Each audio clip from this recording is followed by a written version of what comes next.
Hey guys, welcome back to another form video. We're going to be going over the overhead press, the common mistakes, how to dial in that form to maximize that strength output. So the overhead press is one of the best exercises for increasing strength and stability in the shoulder.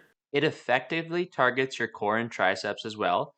It has more real life carryover than your typical dumbbell shoulder press in a seated position. Because you are working your erectors that provide spinal stability, a common weakness in people with low back pain, the overhead press in a standing position just has far greater benefits. In a seated position, you're just not getting the added benefits while overhead pressing, and I highly recommend adding this exercise into your routine to sculpt your shoulders and increase your overall athleticism. Let's jump right into the setup. So with the bar set up around collarbone height, you are then going to slightly bend the knees to get underneath the bar and then standing up straight to unrack the bar while keeping your elbows tucked into your sides. The reason for this is we want your back muscles or lats to be engaged right from the start of the lift to make sure that the bar stays tight to your body and you don't have to reposition it later. More on this in a bit. Your legs should be about shoulder width or just outside shoulder width with a 15-degree foot flare. For the hand position, just make sure they are outside shoulder width or when the forearms are in line with your wrists.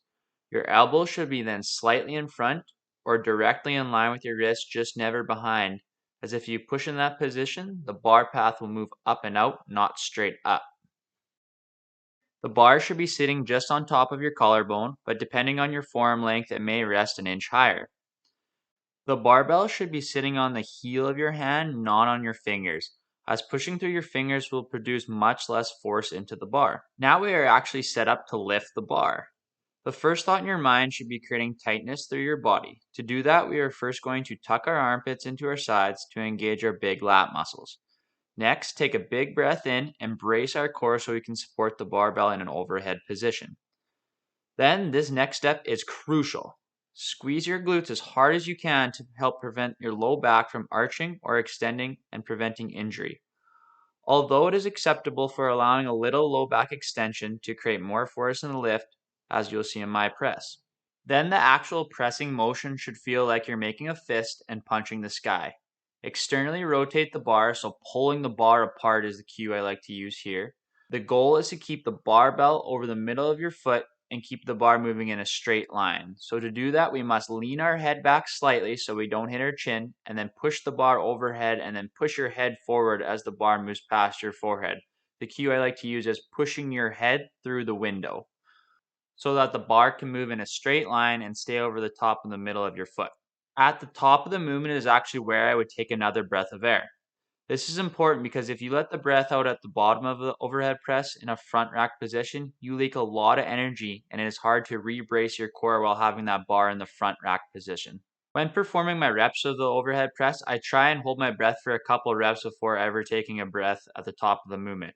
I will guarantee this will add some pounds to your overhead press. I also prefer to use a dead stop with this movement as it helps with making sure you are seeing progress and not using your legs in the movement or using any cheating or momentum. I highly recommend starting your workout with a barbell overhead press because it is a compound movement that requires a lot of muscles and is best performed first while you're fresh in your workout. The barbell overhead progress is much slower than other lifts, so don't get discouraged. You can expect slower progress compared to other main lifts, bench, squats, and deadlifts.